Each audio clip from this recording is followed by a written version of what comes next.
This video was produced by me, the Electron Man. And hey, if you get a chance, subscribe. It helps me out. And have a good day.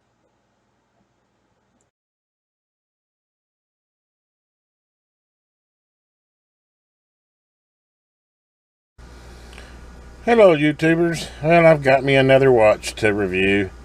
I know it's it's a hobby, but I really gotten into this watch thing, especially these kind of knockoffs or these cheap Chinese ones.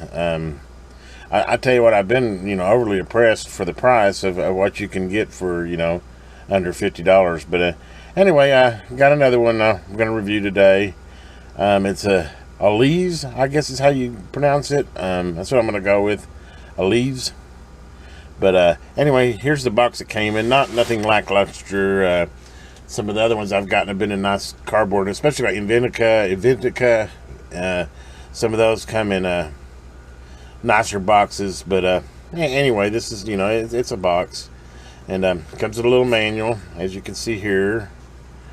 It does come with instructions on how to take and add links. Hopefully the links are big enough. I'm a pretty big guy, so I always worry about the watch band being of the right size. It also comes up with the little extractor tool, and here's the watch. And I guess this is kind of a probably call it a Rolex Submariner knockoff. It's probably got, I don't know, I have to find out what the movement is in it, but I mean, typically these have pretty good kind of a Seiko type Japan movement. So I'm sure it's a knockoff, but they generally keep really good time.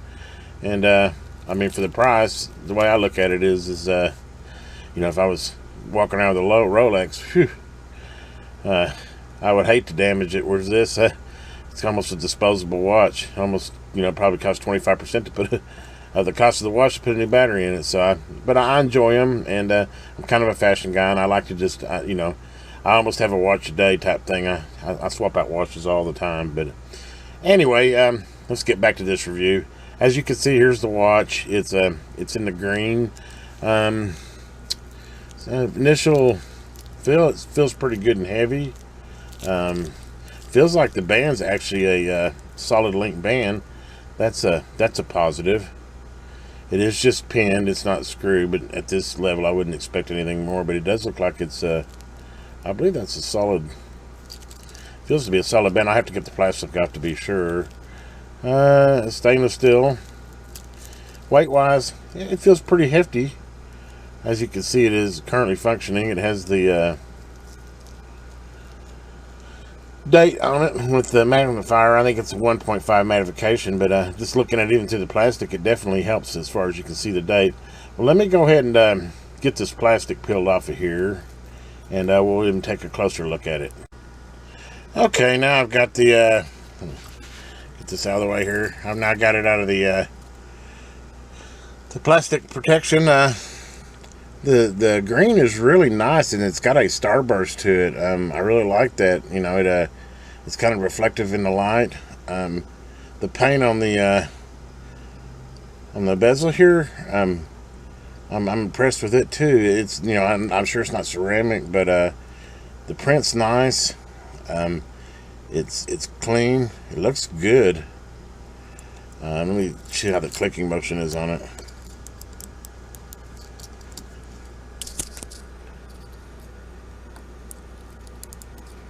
I don't know if you can hear that. It's not. It's got quite a bit of. Yeah, it's got quite a bit of in play. It's definitely not high end on the bezel, on the dive bezel, but it does work, and it clicks. It has kind of a cheap sound, and it's got a little bit of play in it, as you can see here. Back of it, nothing spectacular. I mean, it is nicely brushed finished. And I'm pretty sure if they're not solid links, they're definitely heavier. I mean, I've gotten some of these watches where the end links on the band are, you could tell they're hollow and they're just really cheap, feel like they fall apart. These definitely have some weight to them. It's got, I mean, if you look at that, it's got quite a bit of end play on it. But I mean, for I think I gave $30 for this watch, or sub $30. Initial impressions are pretty good. I really like the color. I like the size. This is a little bit smaller watch. I think this is a 41 millimeter, so it'd be like a mid-size Submariner, or a mid-size dive watch. But so far it looks like it's keeping good time. I wonder if it's got a locking crown. This is really hard to do with one hand. Let me stop the video and see what the crown is.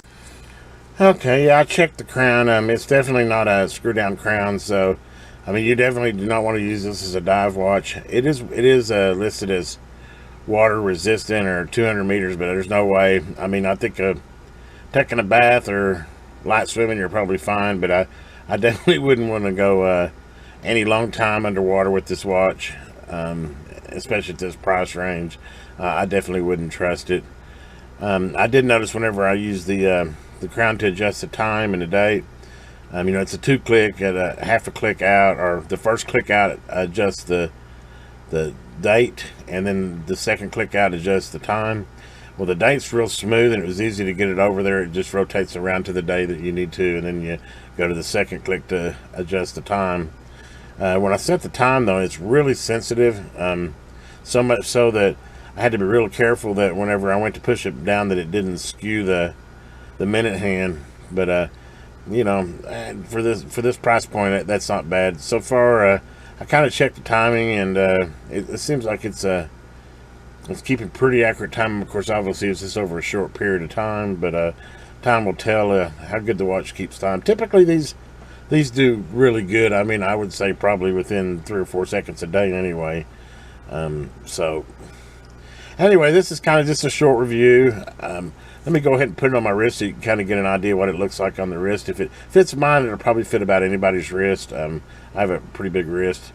Typically, I've been pretty lucky with most of these watches. Usually, kind of like out of the box with the maximum size is just about perfect for my wrist. But let's go ahead and I'll stop this video one last time and get it on my wrist and kind of give you a broad look of what it looks like on the wrist. But for what I paid, I'm really impressed. I think anybody couldn't go wrong with this as a gift, or you know, this is a daily. That's what I'll use it for. I love.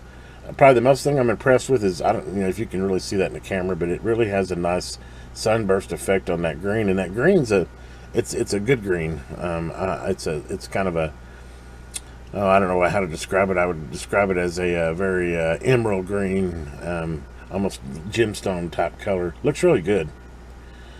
Okay, let's go ahead and put it on the wrist and see what it looks like on the wrist and see how it fits.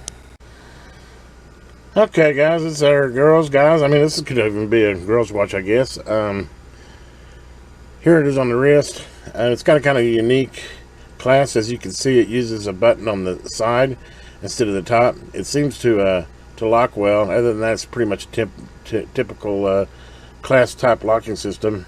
I just feel sure I locked it and it snaps well and it unlocks good. But and it's brushed. Of course, it's pressed. This is not a cast or machined wristband, but there's what she looks like on the wrist. Hopefully you can kind of get an idea. Anyway, this is just an honest review. I think for under $50 you can't go wrong with this watch.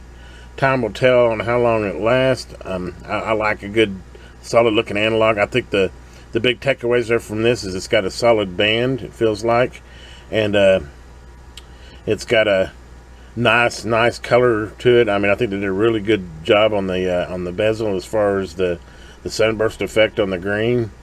It's got some nice weight to it, stainless steel and water resistant. I mean, how can you go wrong for really under $30? Anyway, I hope you enjoyed this video. I'm probably going to have some more coming through. Like I said, I typically buy a watch about once a month, and one of these days I'll go through my whole collection. But it's a hodgepodge of everything from Gear S3 to some old Armaton Casios. Anyway, this is Electron Man. Have a good holiday, and please subscribe.